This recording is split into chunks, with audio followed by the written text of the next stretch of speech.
Sa jälgid raha liikumist, kas pole? USAs leidsime, et üle 100 miljardi, rõhutan miljardi dollari on liikunud moslemi vennaskonnalt ja Katari režiimilt Ameerika ülikoolides ja kõrgharidusse. Ja see on kestnud aastakümneid, juudi kogukond, Iisraeli riik. Ma arvan, et lääne demokraatiad me oleme 8. rinnet eiranud. Ja sel nädalal, nagu te kõik teate, olen ma KUF-il, Christians United for Israel tippkohtumisel. Ja ma pean ütlema, kõige põnevamad esinejad. Ja kõige põnevamad inimesed, keda olen pika aja jooksul kohanud. Ja üks neist inimestest on professor Charles Small, kes on XAP-i asutaja ja tegevjuht. Ta on seotud Cambridge'i ja Tel Avivi ülikooliga TANi keskusega. Tere tulemast! Tere, mul on au siin olla, hea meel sind siin näha. Nii hea on sind näha. Ma vaatan sind nii palju ja sa räägid nii selgelt, nii arukalt. Aga sinu mõttekoda on väga keskendunud. Ja see ongi see, mis mulle selle juures meeldib. Sa jälgid raha, eks? Sa jälgid džihadistliku moslemi vennaskonna raha. Kas sa saad meile natuke aimu anda? Me teame, mida nad on Lähis-Idas teinud. Kas sa saad neile tõesti selgitada, mis nende salakavala rahastusega Ameerika Ühendriikides toimub? Kus see on? Kuidas sa selle leiad ja millist mõju see avaldab? Kõigepealt ma vaatan sind ka palju. Mul on au siin sinuga koos olla. Tore sind näha. Kõigepealt ISCAP on globaalset antisemitismi ja poliitika uurimise instituut. Me peame end kõrgetasemeliseks uurimiskeskuseks. Meil on keskus Cambridge'i ülikoolis Ühendkuningriigis. Meil on programm, järeldoktorite koolitusprogramm Cambridge'is, Sorbonne'is ja INSS-is Tel Avivis. Ja nüüd avame programmi Mordechai Dayani keskuses. Ja peagi avame programmi ka Ameerika Ühendriikides, loodetavasti. Nii et meil on mitmesuguseid akadeemilisi programme, meil on koolitusprogramm Oxfordi ülikoolis, kus koolitame teadlasi ja professoreid üle kogu maailma ning aitame neil luua kursusi kaasaegsest antisemitismist. Meil on erinevaid uurimisprojekte, üks nimega juudi teadvus, luues õppejõududele ja tudengitele võimaluse end ise määratleda, sest me usume, et üks võimu põhilisi väljendusi on võime end ise määratleda. Ja meie vaenlased on hakanud juute, sionismi ja Iisraeli määratlema. Seega peame naasma oma tarkuse juurte juurde. Teine projekt, mida mainisite, kannab nime Jälgi raha ja see on kestnud alates 2012 aastast. Ja me oleme uurinud moslemi vennaskonna mõju lääne demokraatlikele ühiskondadele Euroopas ja Kanadas, Lõuna-Aafrikas, Austraalias ja Ameerika Ühendriikides, USAs leidsime üle 100 miljardi P-tähega dollarit, mis liiguvad moslemi vennaskonnalt, Katari režiimilt, Ameerika ülikoolidesse ja kõrgharidusse ja see on kestnud aastakümneid. Ja ma usun, et see on osa põhjusest, miks me näeme antisemitismi, juudi vihkamise ja Iisraeli vastaste meeleolude plahvatuslikku kasvu Ameerika Ühendriikide ja läänemaailma parimates ülikoolides. Nii et aastakümneid on akadeemilistes ringkondades toimunud kinni makstud indoktrineerimine. Absoluutselt. Ja sina oled siin akadeemias? Jah. Me teame, et selle vastu on seadused, me teame, kuidas nad on neist seadustest mööda hiilinud. Kuidas me selle peatame? Nii et see, tead, mingil moel me ei ole olnud 8. rindel. Me ei ole.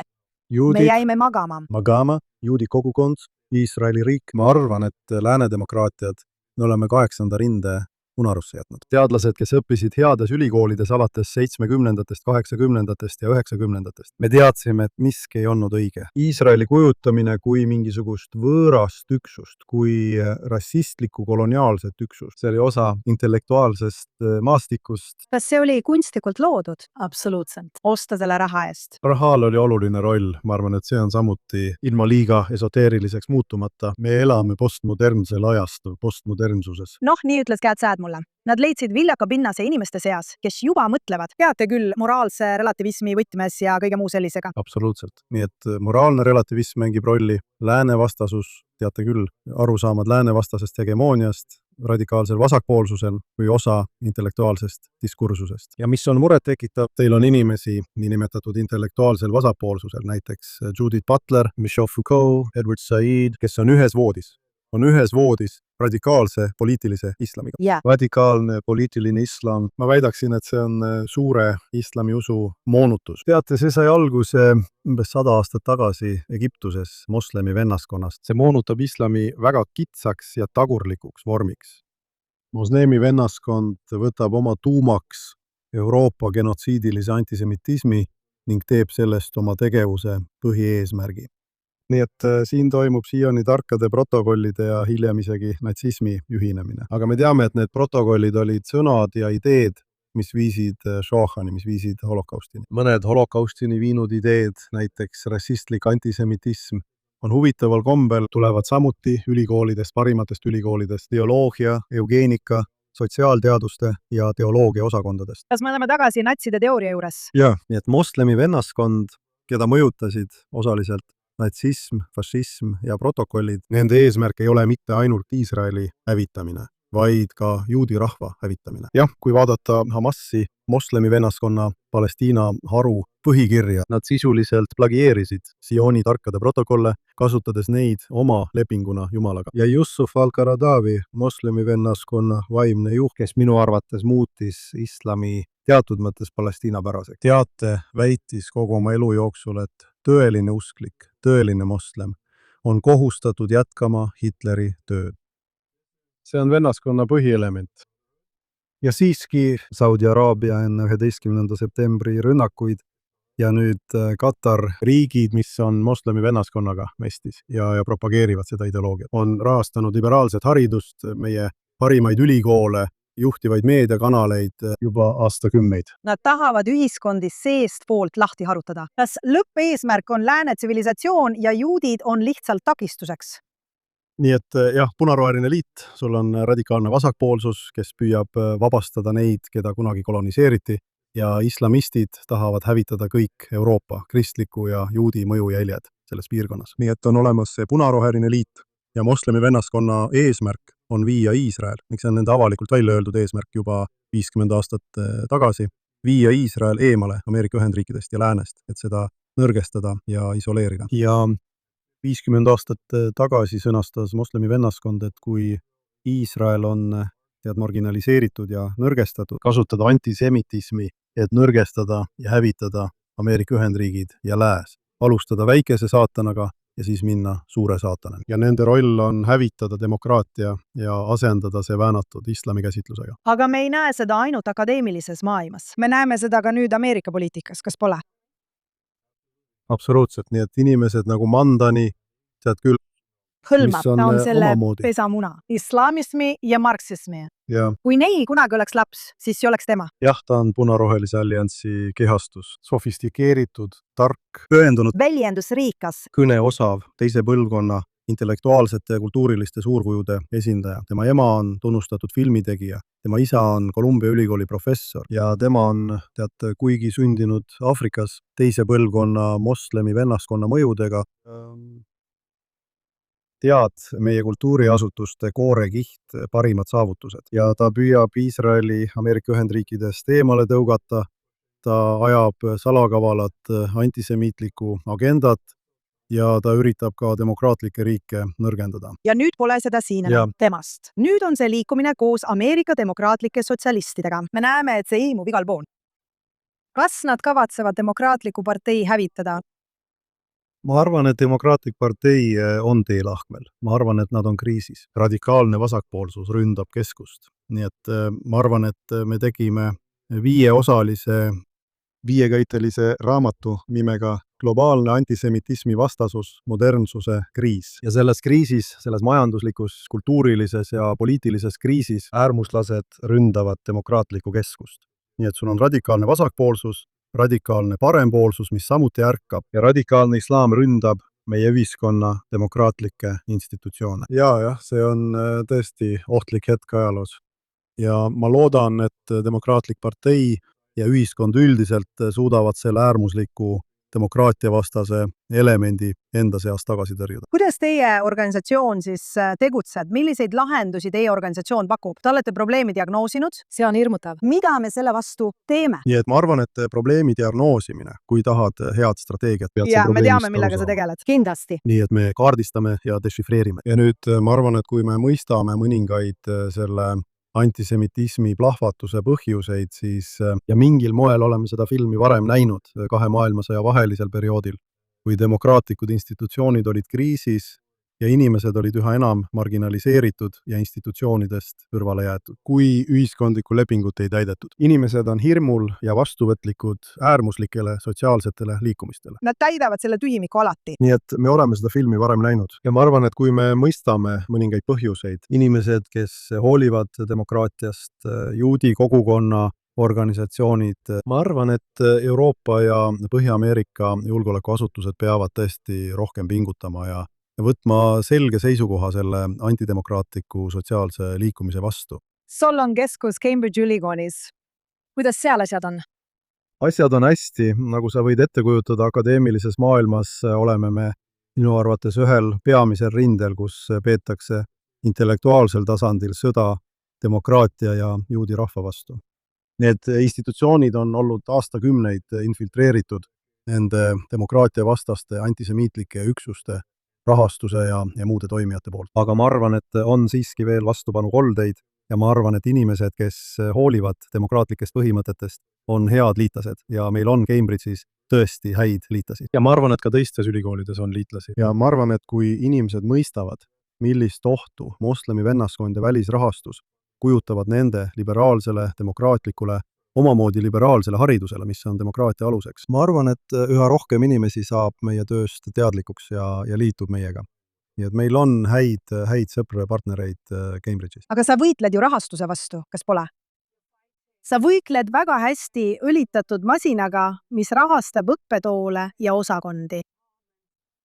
Kuidas sa sellega toime tuled? Jah, see kõlab nagu klišee, aga ma arvan, et sa võitled tõe abil. Ja ma arvan, et kui inimesed saavad tõest aru, et Katar riik, kus on vähem kui 350 000 kodanikku, pisike riik, annab rohkem raha kui ükski teine riik maailmas, Euroopa ja Põhja-Ameerika ülikoolidele. Miks nad seda teevad?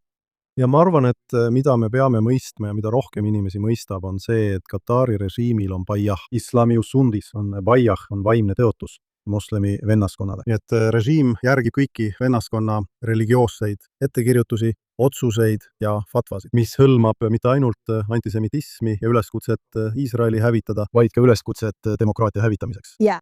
Ja ma arvan, et 8. oktoobril inimesed olid šokeeritud, et noored progressiivsed õppejõud ja tudengid meie parimates ülikoolides tulid välja mitte ainult Hamasi toetades, vaid olid antisemiitlikud või Iisraeli vastased. Oli noori inimesi, kes väitsid end olevat progressiivsed. Mehed, naised, geid, progressiivsed inimesed, kes toetasid antiintellektuaalset liikumist, antidemokraatlikku liikumist, seksistlikku liikumist, homofoobset liikumist ja genotsiidilist liikumist. Nii et ma arvan, et see puudutab neid. See oli peaaegu nagu nad said oma käsud ja seal nad olidki. Iisraelaste, kes olid tapetud, kehad polnud veel jahtunudki ja seal nad juba olid. Ja kui ma mäletan, olen seda lugu varem rääkinud, ma läksin umbes 10 päeva pärast 7. oktoobrit Columbia ülikooli sotsiaaltöökooli teabeseminarile. Columbia ülikool on üks parimaid ülikoole maailmas. Sealsed õppejõud, professorid ja doktorandid on ühed maailma parimad intellektuaalid. Nad tunnevad erialakirjandust läbi ja lõhki, need on tõsised intellektuaalid. Ja need professorid ja doktorandid väitsid, et jõest mereni ma tuleb okupatsioonist vabastada, et vägivald on vajalik ükskõik milliste vahenditega. Ja nad õigustasid seda kõige peenema intellektuaalse aruteluga. Muidugi. Sooringute professorid, kirjanduskriitika, filosoofia esitavad argumente. Sooringute professorid õigustasid seda, et ma nimetaksin neid juudi Iisraeli naisteks. Et neid tapeti, piinati ja vägistati. Ma nimetaksin neid juudi Iisraeli naisteks. Need intellektuaalid nimetasid neid okupantideks ja ütlesid, et isegi piimamine, isegi vägistamine, mõrv oli õigustatud kuni okupatsiooni lõpuni. Need olid soouuringute professorid, kes kasutasid keerukaid intellektuaalseid argumente. Nad ütlesid ka, et igaüht, kes toetab sionistliku okupatsiooni apartheidi režiimi, tuleb samuti kõigi vajalike vahenditega vastu seista. Nad kutsusid üles vägivallale ja mõrvadele oma kolleegide vastu, üliõpilaste vastu, Columbia ülikooli töötajate ja professorite vastu. See ongi see retoorika. Need on inimesed, kes õpetavad meie parimates ülikoolides ja nüüd juba teises põlvkonna inimesed, kes tulevad headest ülikoolidest, on nüüd professorid, nad on juhtivates meediakanalites, nad on, teate küll, ajakirjanikud maailma parimates meediakanalites. Ja nüüd sisenevad nad meie riigi poliitilistesse institutsioonidesse ja parteidesse. Nii et see on kriis. See on kriis. Kas sellel on lahendus? Sellel on lahendus, kui demokraatiast hoolivad inimesed asuvad tegutsema. Ma ütlen alati, et olen juut, sest mu ema on juut. Tead, ma olen väga uhke, et olen osa sellest hämmastavast pärandist ja tarkusest. Aga olla kodanik demokraatias. Meil on valik. Iga põlvkond peab taaselustama ja kaitsma meie demokraatlikke ühiskondi ning loodetavasti laiendama demokraatlikku kultuuri ja mõtlemist. Ja meid rünnatakse. Ja ma arvan, et kui Iisraeli riik, kui juudi kogukond, kui läänemaailma juhid tõesti astuvad välja ja kaitsevad demokraatiat, siis pole midagi, mida me ei suudaks teha. Ja ma arvan, isegi kui vaadata Iisraeli 7 rindel geneetilises sõjas alates 7. oktoobrist, see, mida nad on saavutanud, on minu kujutlusvõimest kaugemal, eks. See on uskumatu. Kui me võtame sama taibukust, loovus, kui suuname sama keskendumise, loovuse ja energia 8. rinde vastu võitlemisse, olen kindel, et suudame selle kergesti võita. Ma olen nõus, mind vaevab alati see, et Iisraeli valitsus pole kunagi 8. rinnet tõsiselt võtnud. See on ülbus. Nad ei saa aru, et me oleme hübriidsõjas. Ja hübriid on nii kineetiline kui ka narratiivne. Ja ma ei ole isegi kindel, et meil on juba olemas tõeline lahendus, strateegia, hierarhia ja arusaam, kuidas see peaks toimima. Aga kui sa vaatad, mis toimub Ühendkuningriigis, mida ma pean hoiatavaks näiteks? Sa oled Cambridge'is. See on ilmselt sama infiltreerumine, nii palju, et UA on öelnud, me ei anna enam oma lastele stipendiume, et nad saaksid Ühendkuningriigi õppima minna. Oletame, et homme leiame viisi rahastuse kärpimiseks. Mürk võtaks ikkagi aastaid, et organismist väljuda, kas pole? Täpselt nii. Me võitleme ideede vastu, me võitleme ideoloogia vastu, nii et ma arvan, et on olemas lühiajalised strateegiad. Me saame võidelda ja teha igasuguseid asju meedias ja sotsiaalmeedias. See on praegu. Osa meie uurimistööst muudab poliitikat, mis on võib-olla keskpika perspektiivi strateegia. Aga ma arvan, et lõppkokkuvõttes on põlvkondade vaheline võitlus see kõige olulisem võitlus. Võtab vähemalt ühe põlvkonna ja see käib ideede lahinguväljal. Ainult siis, kui me alustame kohe. Me pole ju alustanud, eks? Ma arvan, et mõned meist juba alustavad, aga meil on juba silla pea, ma arvan, et me liigume edasi, on teate, antisemitismi uurimise valdkond on viimastel aastatel kasvanud. Meil on rohkem kolleege. Ma arvan, et on inimesi, kes ei tegele otseselt antisemitismiga, kuid kes tunnevad üha rohkem muret nende antidemokraatlike jõudude pärast akadeemilises maailmas ja meedias. Ja tead, alates klassiruumist kuni protestilaagriteni ja meie tänavateni. Euroopa ja Põhja-Ameerika julgeolekujõud on sellest väljakutsest hästi teadlikud. Mõnikord ma arvan, et ainus lahendus on tõesti see, kui moslemi vennaskond end paljastab, mis juba tegelikult toimub, eks. Nii et skorpion saabki jääda ainult skorpioniks. Isegi kui nad ületavad jõge kilpkonna seljas, head küll, nad hammustavad kilpkonna ja mõlemad upuvad. Õige. Kui nad oleksid natuke kannatlikumad, poleks meist keegi aru saanud. Ja siis oleksid nad saanud tõesti võimu üle võtta, aga nüüd on see juba näha. Jah.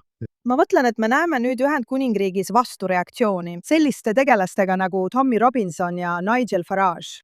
Immigratsioonivastane partei Euroopas on laine, kus püütakse muuta immigratsioonipoliitikat, sest nad toovad sisse radikaliseerunud inimesi. Või mis veel hullem, nad radikaliseeruvad Euroopas. Ja. Sest mõned noored mehed lihtsalt tulevad, soovivad uut elu ja radikaliseeruvad Euroopas. Kas sa arvad, et võib-olla ainus lahendus on see, et nad ongi skorpionid, sellised skorpionid, nagu nad on?